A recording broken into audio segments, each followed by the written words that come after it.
Chapter 11. David and Bathsheba. In the spring of the year, when kings normally go out to war, David sent Joab and the Israelite army to fight the Ammonites. They destroyed the Ammonite army and laid siege to the city of Rabbah. However, David stayed behind in Jerusalem. Late one afternoon, after his midday rest, David got out of bed and was walking on the roof of the palace. As he looked out over the city, he noticed a woman of unusual beauty taking a bath. He sent someone to find out who she was, and he was told, "She is Bathsheba, the daughter of Eliam, and the wife of Uriah the Hittite." Then David sent messengers to get her, and when she came to the palace, he slept with her. She had just completed the purification rites after having her menstrual period. Then she returned home. Later, when Bathsheba discovered that she was pregnant, she sent David a message saying, "I'm pregnant." Then David sent word to Joab, "Send me Uriah the Hittite." So Joab sent him to David. When Uriah arrived, David asked him how Joab and the army were getting along and how the war was progressing. Then he told Uriah, "Go on home and relax."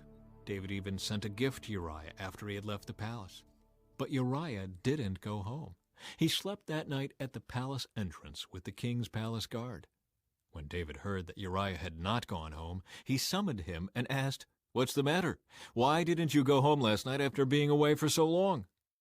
Uriah replied, "The ark and the armies of Israel and Judah are living in tents, and Joab and my master's men are camping in the open fields. How could I go home to wine and dine and sleep with my wife? I swear that I would never do such a thing." "Well, stay here today," David told him, "and tomorrow you may return to the army." So Uriah stayed in Jerusalem that day and the next. Then David invited him to dinner and got him drunk. But even then he couldn't get Uriah to go home to his wife. Again he slept at the palace entrance with the king's palace guard. David arranges for Uriah's death. So the next morning David wrote a letter to Joab and gave it to Uriah to deliver. The letter instructed Joab, "Station Uriah on the front lines where the battle is fiercest, then pull back so that he will be killed." So Joab assigned Uriah to a spot close to the city wall, where he knew the enemy's strongest men were fighting. And when the enemy soldiers came out of the city to fight, Uriah the Hittite was killed along with several other Israelite soldiers. Then Joab sent a battle report to David. He told his messenger, "Report all the news of the battle to the king." But he might get angry and ask, "Why did the troops go so close to the city? Didn't they know there would be shooting from the walls? Wasn't Abimelech, son of Gideon, killed at Thebes by a woman who threw a millstone down on him from the wall? Why would you get so close to the wall?" Then tell him Uriah the Hittite was killed too.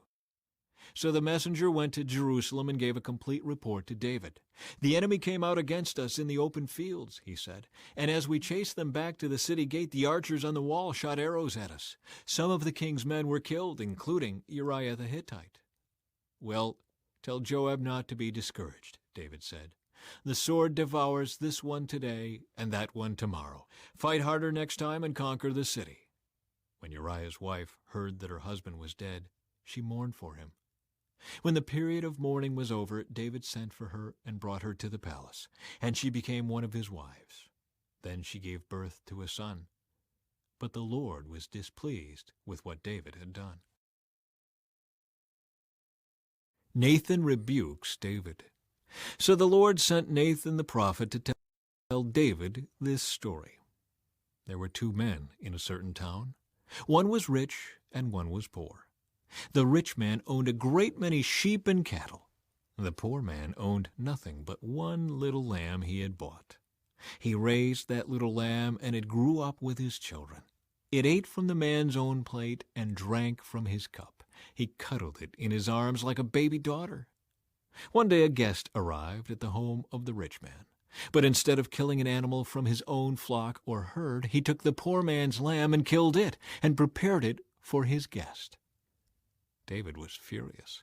"As surely as the Lord lives," he vowed, "any man who would do such a thing deserves to die. He must repay 4 lambs to the poor man for the one he stole and for having no pity." Then Nathan said to David, "You are that man." "The Lord, the God of Israel, says, I anointed you king of Israel and saved you from the power of Saul. I gave you your master's house and his wives, and the kingdoms of Israel and Judah. And if that had not been enough, I would have given you much, much more. Why then have you despised the word of the Lord and done this horrible deed? For you have murdered Uriah the Hittite with the sword of the Ammonites and stolen his wife. From this time on your family will live by the sword, because you have despised me by taking Uriah's wife to be your own. This is what the Lord says. Because of what you have done, I will cause your own household to rebel against you. I will give your wives to another man before your very eyes, and he will go to bed with them in public view. You did it secretly, but I will make this happen to you openly in the sight of all Israel." David confesses his guilt. Then David confessed to Nathan, "I have sinned against the Lord." Nathan replied, "Yes, but the Lord has forgiven you, and you won't die for this sin. Nevertheless, because you have shown utter contempt for the Lord by doing this, your child will die." After Nathan returned to his home, the Lord sent a deadly illness to the child of David and Uriah's wife. David begged God to spare the child. He went without food and lay all night on the bare ground. The elders of his household pleaded with him to get up and eat with them, but he refused. Then, on the seventh day, the child died. David's advisers were afraid to tell him. He wouldn't listen to reason while the child was ill. They said, "What drastic thing will he do when we tell him the child is dead?" When David saw them whispering, he realized what had happened. "Is the child dead?" he asked. "Yes," they replied, "he is dead." Then David got up from the ground, washed himself, put on lotions, and changed his clothes. He went to the tabernacle and worshipped the Lord. After that he returned to the palace and was served food and ate. His advisers were amazed. "We don't understand you," they told him. "While the child was still living, you wept and refused to eat, but now that the child is dead, you have stopped your mourning and are eating again." David replied, "I fasted and wept while the child was alive, for I said, perhaps the Lord will be gracious to me and let the child live. But why should I fast when he is dead? Can I bring him back again? I will go to him one day, but he cannot return to me." Then David comforted Bathsheba, his wife, and slept with her. She became pregnant and gave birth to a son, and they named him Solomon.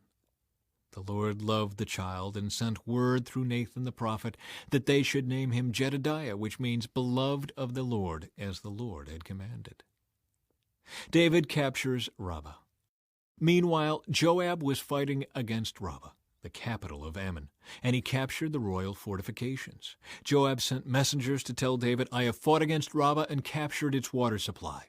Now bring the rest of the army and capture the city. Otherwise, I will capture it and get credit for the victory." So David gathered the rest of the army and went to Rabbah, and he fought against it and captured it.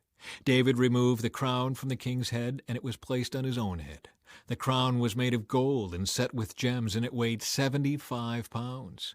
David took a vast amount of plunder from the city. He also made slaves of the people of Rabbah and forced them to labor with saws, iron picks, and iron axes, and to work in the brick kilns. That is how he dealt with the people of all the Ammonite towns. Then David and all the army returned to Jerusalem.